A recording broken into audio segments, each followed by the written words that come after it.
Hello विद्यार्थी मित्रांनो, तर आज आपण नवोदयचा स्वाध्याय क्रमांक 2.5 पाहणार आहोत. याच्यातला आपला पहिला प्रश्न आहे, पहिल्या 6 विषम संख्यांची सरासरी किती? तर पहिल्या 6 विषम संख्या काय राहतात?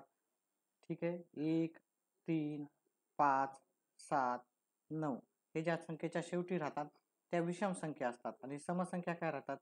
2 4 6 8 आणि 0 या ज्या संख्येच्या शेवटी राहतात त्या समसंख्या आहेत. आपल्याला पहिल्या 6 विषम संख्या यांची काय सांगितलेली आहे, आपल्याला विचारलेली आहे सरासरी. तर मग आपल्याला काय करावं लागेल, त्यांची पहिले बेरीज करावं लागेल आणि 6 संख्या आहे तर 6 ने आपल्याला भागावं लागेल. ठीक आहे, एखादी संख्येची सरासरी काढणं म्हणजे काय राहते, समजा मला सरासरी काढायची 15 10 आणि 20 ची सरासरी काढायची. तर मग मी काय करतो, ह्या तिन्ही संख्येची बेरीज करत 15 10 25 25 आणि 20 45 येते. 45 ला मला ही किती संख्या आहेत, 1 2 3, तर मग मी 3 न भागेल, मग माझं उत्तर किती येईल, 15. समजा मी तसंच मी अजून एखाद्या संख्या घेतो, 4 8 2 9. ठीक आहे, याची सरासरी काढताना मला काय करावं लागेल, अजून एखादी संख्या घेऊ. ह्या 5 संख्या झाल्या, ह्या सगळ्यांची बेरीज करायची. किती झाले, 12 12 आणि 2 14 14 9 23 23 आणि 4 झाले 27.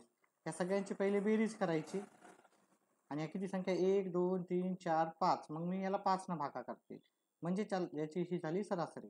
आता इथं पहिल्या 6 विषम संख्यांची सरासरी विचारली, तर मग पहिल्या 6 विषम संख्या 1 3 5 7 9 11, 1 2 3 4 5 6. ह्या सगळ्या संख्याची बेरीज करायची आणि मग त्याला कितीनं भागायचं, 1 2 3 4 5 6 संख्या आहे तर 6 न भागायचं. 9 1 10 7 17 17 17 5 22 23 24 25 26, आजच्याले 2. मग ह्या सगळ्यांची बेरीज किती आली, ती आली 36. आणि ह्या एकूण किती संख्या आहे, 6 संख्या आहे. मग 36 भागिले 6, मग 6च्या पाड्यात 36 येतात 6 नंबरला. मग आपलं उत्तर झालं इथं पर्याय क्रमांक बी. आपण असा पण भागाकार करू शकतो, 36 भागिले 6. याचं जे उत्तर येते ते 6 येते, त्याच्यामुळे याचं उत्तर आहे पर्याय क्रमांक बी, उत्तर आहे 6.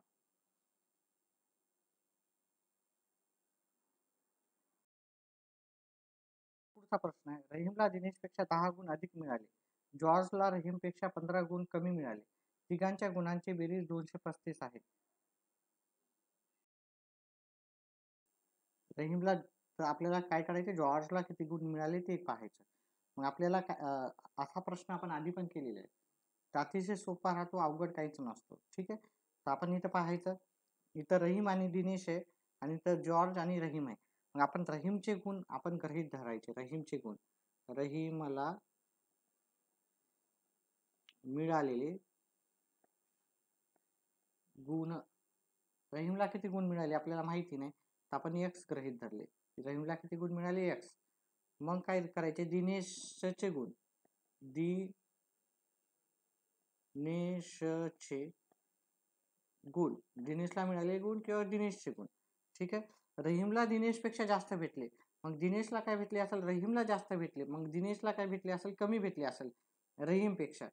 पहा, रहीमला दिनेशपेक्षा जास्त भेटले, आपल्याला दिनेशचे गुण पाहिजे, तर दिनेशला रहीमपेक्षा काय भेटले असेल, कमी, कारण हे रहीमला जास्त भेटले म्हणजे दिनेशला कमी. हे थोडं समीकरण तुम्हाला व्यवस्थित समजून घ्यायचं आहे. ठीक आहे, इथं रहीमला दिनेशपेक्षा जास्त 10 गुण जास्त सांगितलेले आहे. मग आपल्याला रहीमचे गुण काढायचे, तर रहीमला दिनेशला रहीमपेक्षा 10 गुण कमी मिळाले, हे असं वाक्य होतं. जर समजत नसेल तर रिपीट माझा सेंटेन्स वाचा. 10 गुण रहीमला जास्त भेटले म्हणजे त्याचा अर्थ दिनेशला रहीमपेक्षा आपले 10 गुण कमी भेटले. जॉर्जला रहीमपेक्षा 25 गुण कमी मिळाले, इथं जॉर्जचं सरळ सरळ दिलं, जॉर्जचे गुण, जॉर्जला किती भेटले, ह्या रहीमपेक्षा 25 गुण कमी भेटले. आता तिघांच्या गुणांची बेरीज आहे 235, म्हणजे हे एक्स घ्यायचा प्लस एक्स वजा 10 आणि एक्स वजा 25, हे तिघांचं किती आहे, 235. आता एक्स एक्स एक्स 3x झाले तिथे, वजा 10 वजा 25, 235.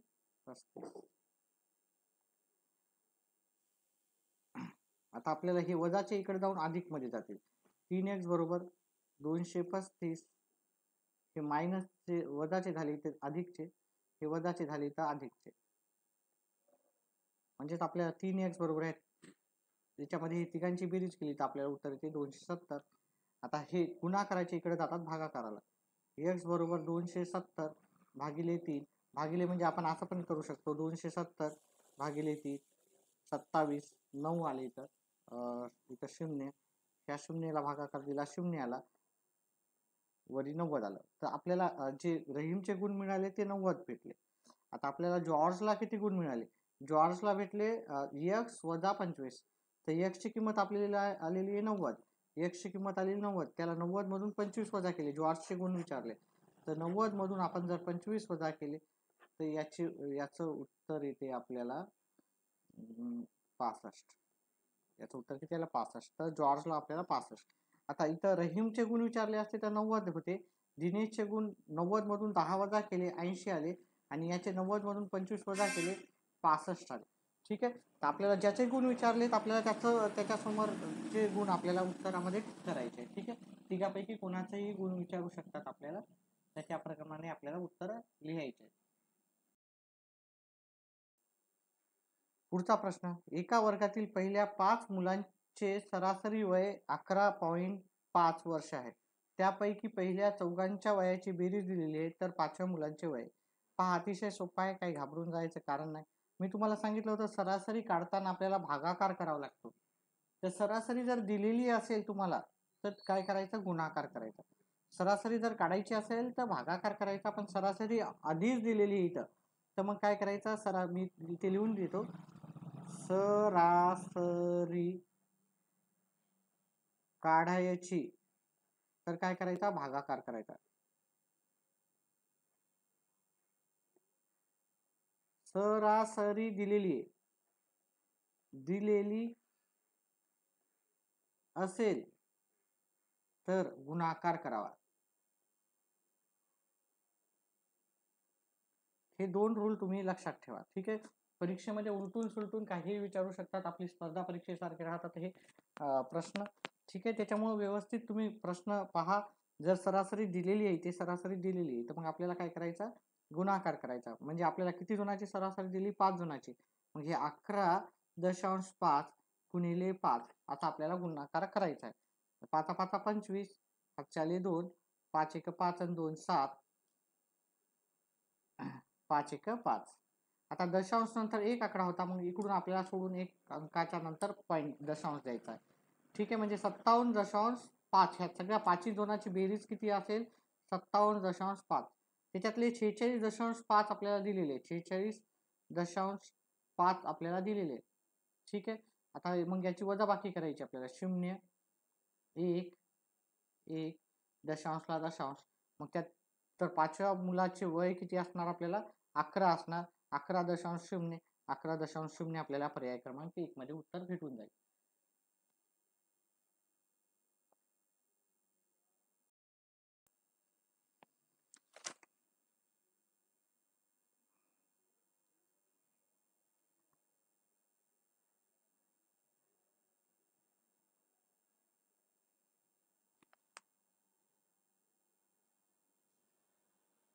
पहा, पुन्हा मी सांगतो. ठीक आहे. कारण याचा पुढचा पण प्रश्न असाच आहे, त्याच्यामुळे मी पुन्हा हे सांगतो. जर आपल्याला सरासरी दिली असेल तर आपल्याला काय करायचं? गुणाकार. सरासरी काढायची असेल तर आपल्याला भागाकार करावा लागतो, आणि सरासरी दिलेली असेल तर आपल्याला काय करावं लागते? गुणाकार करावा लागते. सरासरी काढायची असेल तर भागाकार, सरासरी दिलेली असेल, पहा इथं सरासरी वय दिलेलं आहे, तर मग आपल्याला काय करावं लागला? गुणाकार. आता त्याचप्रमाणे आपल्याला पुढचा पण प्रश्न असा आहे, 3 संख्याची सरासरी दिलेली आहे. मग मी तुम्हाला सांगितलं सरासरी दिलेली असेल, सरासरी काढायची असेल तर भागाकार, सरासरी दिलेली असेल तर आपल्याला काय करायचं? गुणाकार करायचा. मग इथे पण आपल्याला काय केलेलं आहे? 3 संख्याची सरासरी दिलेली आहे. मग सरासरी दिलेली असेल तर आपण काय करतो? गुणाकार करतो. सरासरी दिलेली असेल तर गुणाकार करा, नंतर वजाबाकी करा, नंतर वजा करा, वजाबाकी करा. ठीक आहे, ही सरासरी आपल्याला दिलेली असेल. सरासरी काढायची असेल तर काय करायचं, आधी बेरीज करायची. सरासरी काढायची असेल, सरासरी काढायची असेल तर आधी बेरीज करून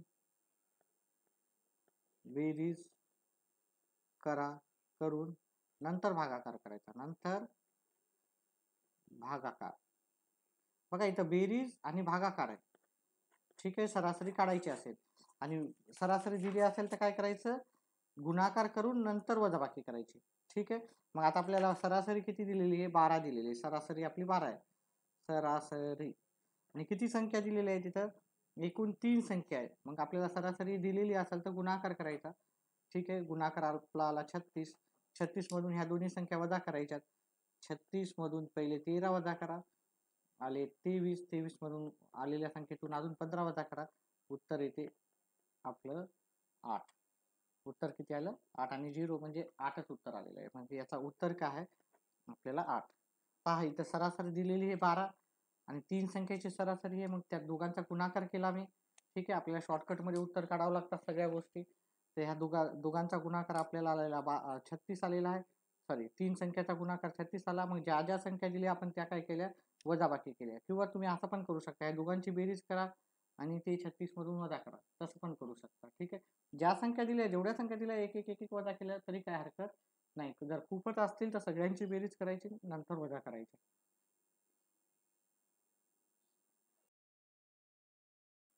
पुढचा पण सरासरीवर आधारित प्रश्न आहे. एका सायकल स्वार 4.5 तासात 45 किमी अंतर जातो तर त्याचा सरासरी वेग किती. आता सरासरी वेग काढायचा, सरासरी काढायची असेल तर आपल्याला गुणाकार करायचा का भागाकार, भागाकार करायचा. ते लिहून घेऊत आपण. सरासरी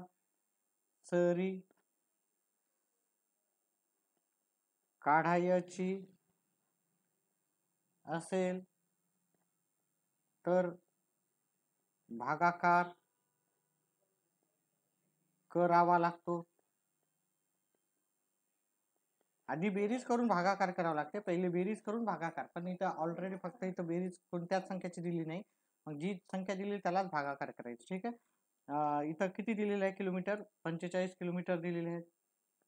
आणि तास किती दिलेले आहेत आपल्याला इथं, तर एक 4.5 पहा इथं किलोमीटर दिले, किलोमीटर 45 किलोमीटर दिले आणि तास दिले. तास 4.5 म्हणजे काय, आपण 4.5 लिहू शकतो. तास 4.5 म्हणजे 4.5 लिहू शकतो. आता आपल्याला काय करायचं, 45 भागिले भागाकार करायचा ना आपल्याला, 45 भागिले 4.5. आता इकडचं आपल्याला दशांश उडवायचा असेल किंवा तुम्ही असं करू शकता, हे 45 भागिले 4.5. आता 4.5 4.5 4. असा 5 तुम्ही करत गेले तर 10व्या नंबरला हे काय येतात, 45 येतात. मग हे 10 नंबर येईल. ठीक आहे, तर अशा प्रकारे आपलं याचं उत्तर असणार आहे दर ताशी 10 किलोमीटर, दर ताशी 10 किलोमीटर. किंवा याला भागाकार तुम्हाला असा पण करता येईल, जसं मी इथं घेतलं.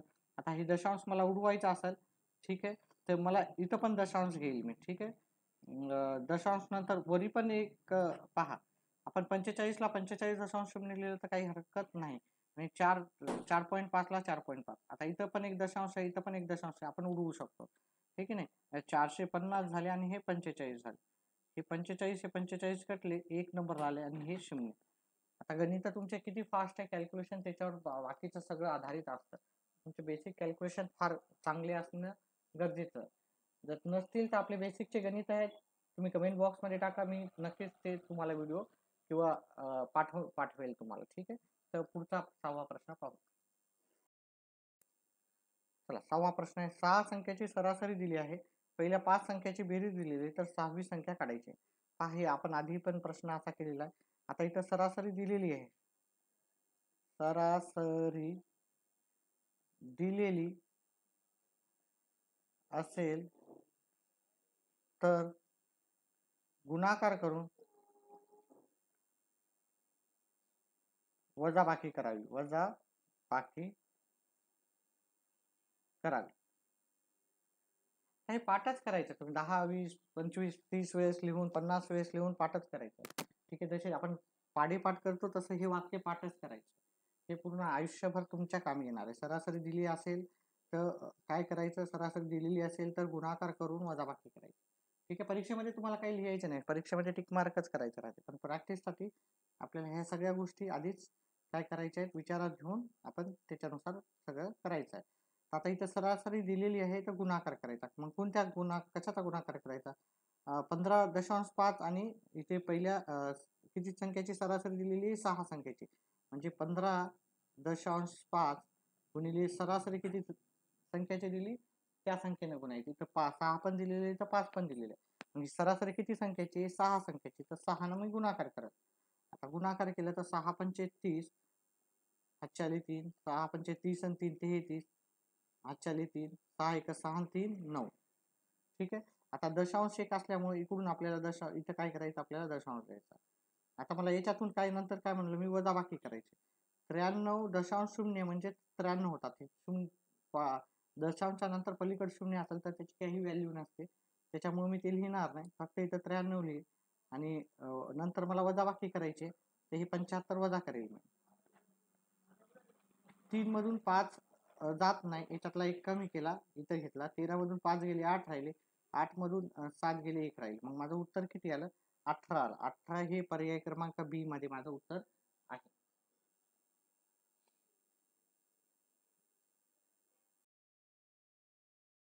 पुढचा प्रश्न पहा. एका क्रिकेट खेळाडूच्या 24 इनिंगच्या धावाची सरासरी 28 आहे. 24 इनिंग मध्ये त्यानं 28च्या सरासरीने धावा केल्या. त्याने 25व्या इनिंग मध्ये किती धावा केल्यास त्याची सरासरी 29 होईल? मग त्याला 28 ची सरासरी 29 करायची, तर मग 25च्या सामन्यात त्याला किती धावा करावा लागतील असा प्रश्न आहे. जर असा प्रश्न आला, पहा इथं पण 24 धावाची सरासरी दिली आणि 25व्या धावाची पण सरासरी एवढी आपल्याला असण्याची शक्यता आहे, म्हणजे फ्युचरमध्ये आपल्याला करायची आहे. तर मग असे असा जर प्रश्न असेल तर असा प्रश्न काही अवघड नसतं, सोपा राहतो. आपल्याला काय करायचं? ह्या दोघांचा गुणाकार करायचा. पहिली जे आपल्याला समीकरण दिलं त्या दोघांचा गुणाकार करायचा आणि जे दुसरं समीकरण दिलं त्याचा पण गुणाकार करायचा, 29 आणि 25. मग काय करायचं? मोठ्या संख्येतून छोटी संख्या वजा करायची. ठीक आहे, वजाबाकी करायची. पहिले काय करायचं? हे जे सरासरी दिलेली आहे, मी तुम्हाला आधीच सांगितलं, सरासरी दिलेली असेल तर गुणाकार करायचा. इथे पण सरासरी दिली, इथे पण सरासरी दिली, तर जिथं जिथं सरासरी दिलेली आहे तिथं तिथं गुणाकार करायचा. नंतर काय करायचं? वजाबाकी करायची. ते मी तुम्हाला आधीच सांगितलेलं आहे. तर 832 5 3 याचा गुणाकार 16 आणि 3 19, 8 बेदोनी 4. आता याची बेरीज करून पाहू आपण किती आले. 672 धावा आहे त्याच्या. आणि इकडे पाहू 45 ला 5, 10 4 14, 8 हातचाला 1, 4 ने 5, हे 5 12 ला 2 हातचाला 1, इथे 7. पहा आता आपल्याला पहिले काय केले? दोन्हीकडे सरासरी दिली, दोघांचा गुणाकार केला. सरासरी दिली असेल तर आपण गुणाकार करतो. तर इकडे पण सरासरी दिलेली आहे, इथे पण सरासरी दिली, इथं पण गुणाकार केला याचा आणि ह्या बाकी याचा इथं गुणाकार केला. त्याच्यानंतर मग मी वजाबाकी तुम्हाला सांगितलं, गुणाकार करून वजाबाकी करायची. 725 मधून 672 वजा करायचे. हे 3 जात नाही तर हातचा घ्यायचा. 12 मधून 7 गेले 5 राहिले, 6 मधून 6 गेले 0. या शून्याला काही व्हॅल्यू नाही. आपलं उत्तर आलं 53. हे उत्तर पर्याय क्रमांक टी मध्ये आपल्याला भेटून जाईल.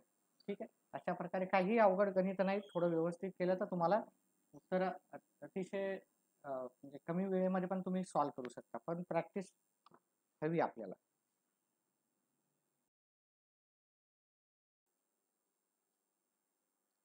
एका पेटीत 36 गोळ्या अशा 128 पेट्या बांधलेल्या आहेत.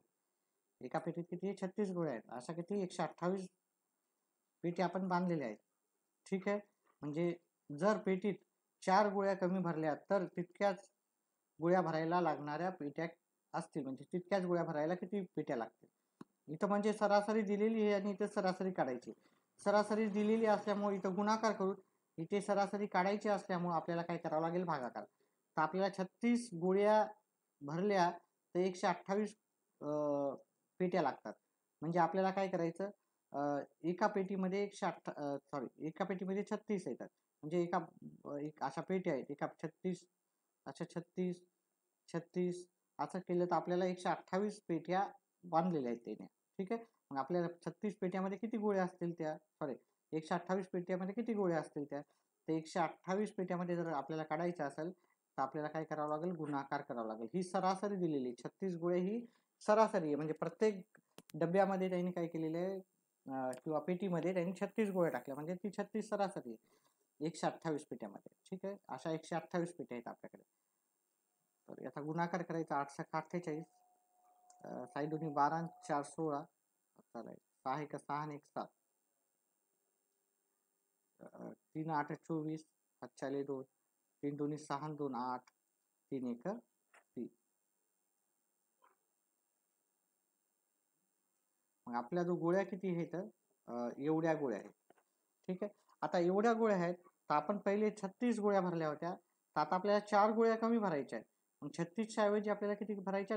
आपल्याला 32च भरायच्या, 4 कमी भरायच्या, 4 गोळ्या कमी भरल्या. तर आपण पहिली पेटीमध्ये 36 गोळ्या भरत होतो, 4 गोळ्या कमी भरायच्या, म्हणजे 32 गोळ्या भरावं लागणार. मग आपल्याला किती पेट्या लागतील? मग किती पेट्या लागतील काढायचं असेल तर आपल्याला काय करावं लागेल? भागाकार करावा लागेल. ठीक आहे, आता 32चा पाडा तयार करून करा तुम्ही. 32 1 32, इथे 4 उरला, इथे 1, आता इथं 0, 32 1 32, 32 दोन्ही इथं लिहून 32 1 32, 32 दोन्ही 64, 32 32 चौक 32 5. ठीक आहे, आता ही याच्यापेक्षा कमी ही आहे, 128 लिहायचं. 128 कितव्या नंबरला आले? 4 नंबरला आले. उरले किती? इथं 2, इथं 1, मग हे 28 घ्यायचे. 128 4 नंबरला आले. ठीक आहे, आता भागाकार तुम्हाला मोठा मोठा तुम्हाला येतच असेल, 32 न भाग द्यायचा, 83 न भाग द्यायचा वगैरे, आणि ते येत नसेल तर ते शिकून घ्या. पाडा तयार करून तुम्हाला द्यावं लागतं. आता पाडा प्रत्येक वेळेस पूर्ण करायची गरज नसते, जेवढी गरज पडली तेवढंच करायचं. ठीक आहे, तर हे उत्तर याचं आलेलं आहे 144. 144 आपल्याला पर्याय क्रमांक बी आहे. मग आपल्याला जर आपण 4 गोळ्या कमी भरल्या तर आपल्याला किती लागतील? 144 पेट्या लागतील. अशा प्रकारे आपण हे प्रश्न सोडवू शकतो. आता ज्याचे कॅल्क्युलेशन चांगले आहे, समजा ज्याचे कॅल्क्युलेशन चांगले आहे, तर कमी वेळात कसं करू शकतो तो? याचे अर्धे करू शकतो, याला 16 करू शकतो, याचे अर्धे करू शकतो आपण. ठीक आहे, म्हणजे 2 न भाग देऊ शकतो. आता हे 16 न डायरेक्ट तुम्हाला भागाकार देत असला ठीक आहे, नसलं तर तुम्ही असं करू शकता. इथं 8 आले किंवा याला 4 न भाग दिले, 8 न भाग, याला 4 न दिला 4 आले, 4 5 20.